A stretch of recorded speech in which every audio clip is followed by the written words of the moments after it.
Assalamualaikum warahmatullahi wabarakatuh, pemirsa yang dicintai oleh Allah SWT. Apa kabar yang ada di studio juga? Baik, alhamdulillah. Puasa hari ini? Alhamdulillah puasa ya. Dan untuk Anda juga yang sedang menyaksikan dimanapun Anda berada, hari ini kita masuk ke hari kedua ya Pak Abu ya. Dan hari kedua ini topik dalam Ensiklopedi Islam Berkah Karunia Ramadan Keajaiban Salat. Temanya adalah manfaat berpuasa bagi jiwa dan raga. Banyak sekali Pak Abu orang yang sakit, tapi dicari sama dokter sakitnya apa, nggak ketahuan. Tapi sakit, gitu. Apakah ini menjabarkan hal itu? Insya Allah. Ceritakan Pak Abu. Sederhana sekali sebenarnya kaitannya. Allah menciptakan manusia dengan sistem tubuh yang sangat sempurna. Kalau kita perhatikan dari mulai jantung kita, berhubungan langsung ke kaki kita, berhubungan langsung kepada ginjal kita, semua bekerja dengan sangat sempurna.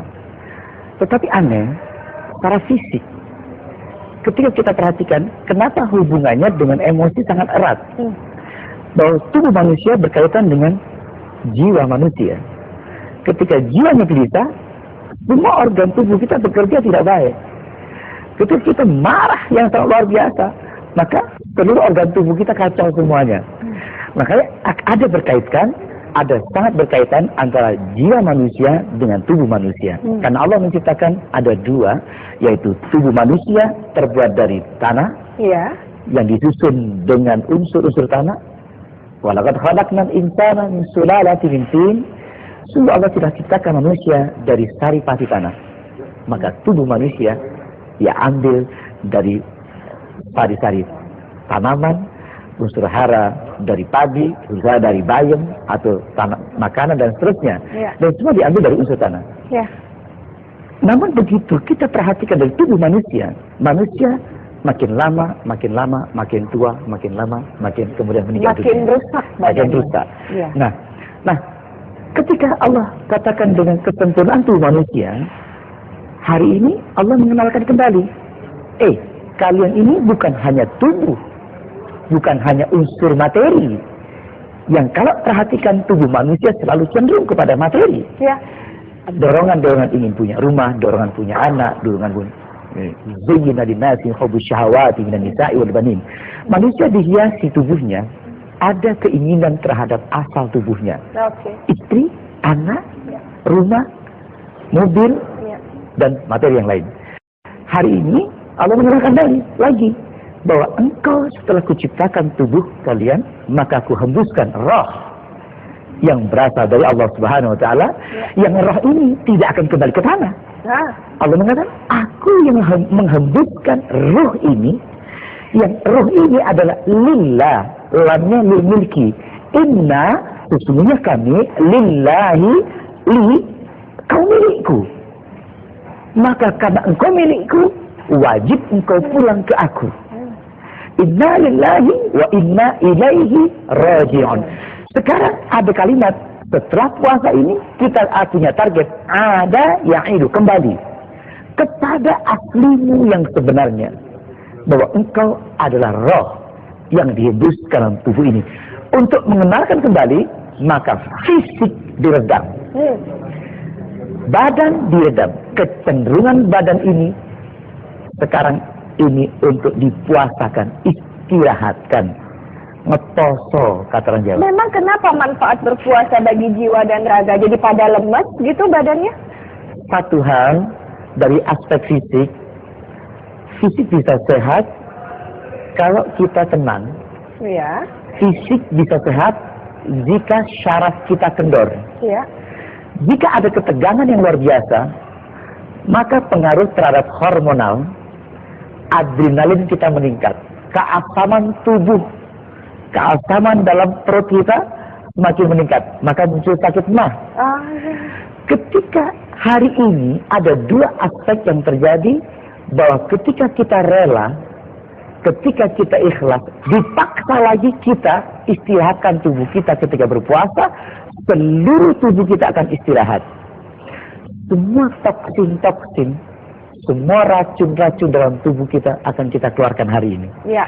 Kita akan gantikan sel baru setelah berbuka nanti. Baik, Pak Abu, Kami juga mengundang Anda, pemirsa, silahkan Anda yang ingin berinteraksi dengan Pak Abu di studio, Anda bisa menghubungi 02158304050. Mudah untuk mengingatnya ya, 02158304050. Kalau misalnya hari ini Anda sudah meyakinkan bahwa puasa ini baik untuk menyembuhkan penyakit Anda, rasanya Anda tidak boleh kemana-mana, tetaplah dalam keajaiban salat. Pemirsa, terima kasih Anda kembali lagi dalam Ensiklopedia Islam Berkah Karunia Ramadan Keajaiban Salat. Hari ini adalah hari yang penting sekali untuk dibahas tentang manfaat berpuasa bagi jiwa dan raga. Apabila jiwa Anda gelisah, raga Anda juga mengalami sakit, ada satu testimoni yang sangat bagus sekali Pak Abu yang akan kita saksikan bersama. Ini dia. Saya terindikasi lupus, adalah satu penyakit autoimun atau kita kenal dengan SLE, Systemic Lupus Erythematosus.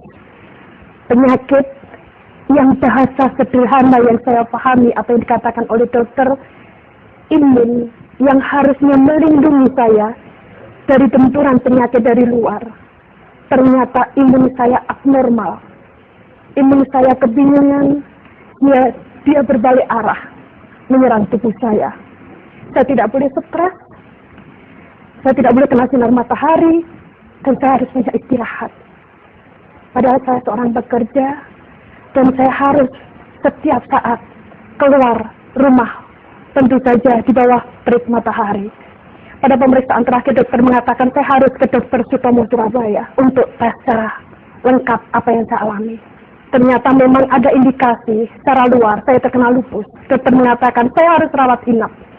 Saya tidak pamit sama suami saya kalau saya rawat inap. Saya tidak pamit ke teman-teman kerja saya kalau saya rawat inap. Itu terus-menerus semakin parah dan semakin parah. Mulai dari tangan, persendian, ujung kaki sampai ujung rambut, rasanya Masya Allah, nyeri, sakit luar biasa. Wajah saya, tubuh saya menghitam seperti flek. Bahkan saat disentuh pun sakitnya sangat luar biasa. Rambut saya rontok. Dengan berjalannya waktu,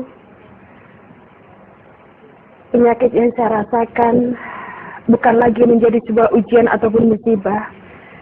Bagi saya, ini adalah sebuah nikmat dari Allah yang harus terus kita syukuri. Karena tentu saja dengan kita dekat sama Allah, kita akan merasakan betul kasih sayang Allah tidak pernah putus. Karena di balik ini semua, yang dokter katakan saya tidak bisa sembuh, yang alternatif katakan saya juga hanya 2% setengah. Pemirsa, kalau misalnya Anda menyaksikan Siti tadi Pak Abu, yang di kepala saya adalah pada saat kita pasrah dan kita pandai bersyukur, dan Allah akan memberikan hadiah yang lain, ya, dan itu terjadi sama tadi. Iya, kondisi seperti itu, kondisi yang sudah tidak bisa ngapa-ngapain. Minta tolong ke sana pada desakan pertama, di mana kita sudah tidak akan bisa melakukan hal bertindak apa. Informasi kata dokter kamu tidak akan bisa sembuh, alternatif maka tidak sembuh. Ayo dipaksa, didekatkan kepada Allah. Di saat dia dekatkan kepada Allah, ada satu harapan, ya, oke, saya terima. Ketika saya terima, tubuhnya terima. Ketika mengatakan, ya Allah, aku ikhlas, aku rela. Ketika bilang aku rela dalam ketika sakitnya, maka tubuhnya menjadi istirahat. Justru saat itulah proses hormonal penyembuhan terjadi, imun terhadap tubuhnya. Di saat dia sudah mengatakan, Tuhan, aku ikhlas, ya Allah, aku rela.